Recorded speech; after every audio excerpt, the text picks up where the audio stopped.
so much. Thank you. Thank you, Wisconsin. Thank you. Thank you so much. Thank you. Thank you. Thank you so much. Oh, thank you so much. Thank you.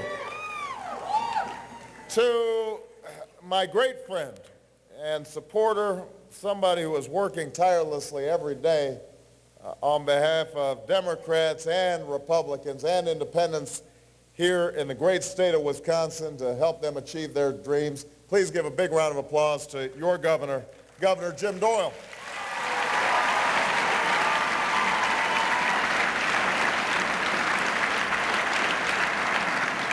To Lieutenant Governor Barbara Lawton, to Milwaukee Mayor Tom Barrett, thank you for your great work.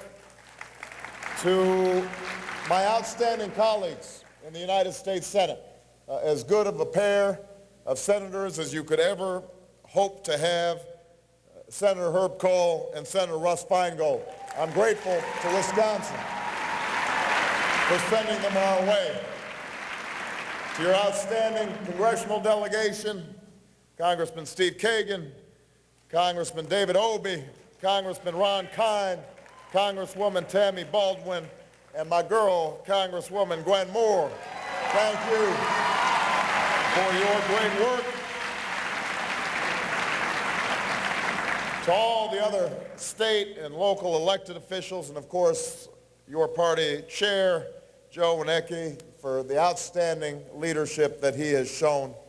Thank you so much for letting me be here this evening. I love you back.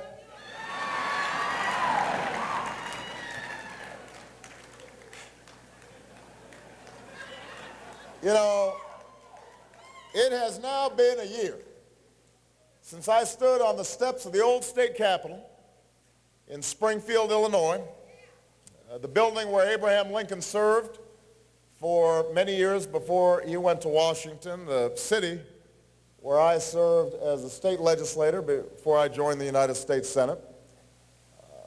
Me and about 15,000 of my closest friends in frigid Wisconsin-style weather, and announced this unlikely journey to change America.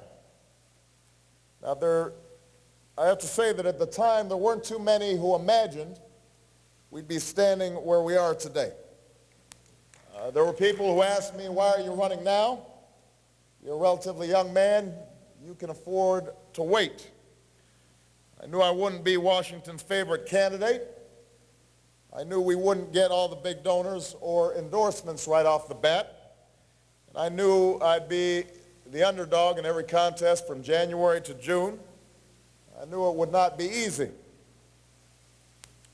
And I had to explain to people I'm not running because I think it's somehow owed to me. I'm not running because of some long-held ambition. I know people have looked through my kindergarten papers, but those fires haven't been burning that long. I decided to run because of what Dr. King called the fierce urgency of now. The fierce urgency of now, because I believe that there's such a thing as being late. And I believe that moment's almost upon us, that we are in a defining moment in our history, that our nation's at war, our planet's in peril, that the dream that so many generations fought for feels like it's slowly slipping away. And I was betting that the American people understood the moment we were in, and that the size of our challenges, a broken healthcare system, a broken school system, the lack of jobs, the loss of benefits, a war that has cost us billions of dollars and thousands of lives and has not made us safer, that people would understand that the size of those challenges had outstripped the capacity of a broken and divided politics to solve. The American people were looking for something new, something different. They wanted politics that wasn't about tearing each other down, but was about lifting the country up. That people didn't want spin and PR, they wanted straight talk and honesty from their leaders. I knew it wouldn't be easy, but I was betting on the American people, their capacity to bring about change, the belief that change does not happen from the top down, but it happens from the bottom up. That the American people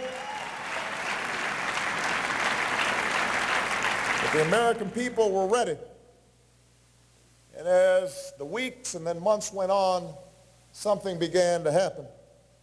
As we met people in their living rooms and on their farms, in churches and town hall meetings and diners and VFW halls, they all started telling me a similar story about the state of our politics today. Whether they were young or old, black or white, Latino or Asian, Democrat, Independent, or even Republican, the message was the same. We are tired of being disappointed in our politics. We are tired of being let down. We're tired of hearing promises made and 10-point plans proposed in the heat of a campaign, only to have nothing change when everyone goes back to Washington. Because the lobbyists write another check, or because politicians start worrying about how they're going to win the next election instead of worrying about why they should.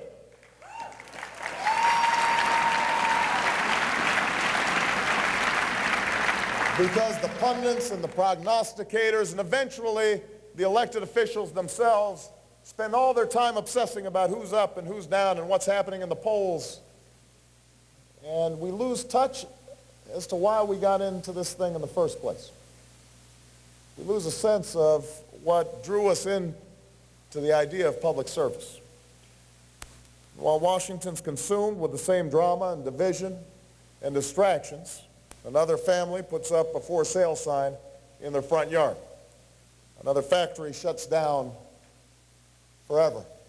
Another mother declares bankruptcy because she can't afford to pay her child's medical bills.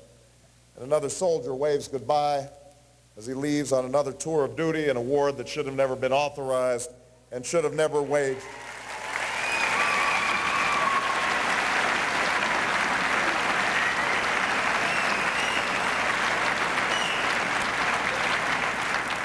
We get the same old politics, the same old problems talked about year after year after year after year, the same old lack of solutions, and we come to accept it.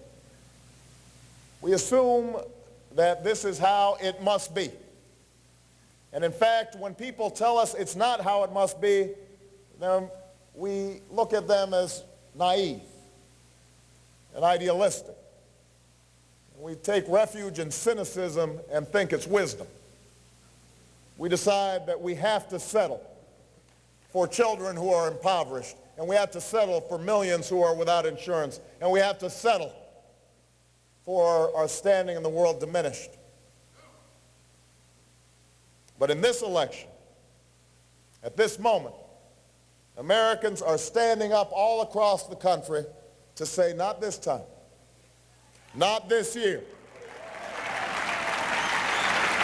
The stakes are too high and the challenges are too great to play the same old Washington games with the same old Washington players and the same old lack of results. People want to turn the page. People want to write a new chapter in American history.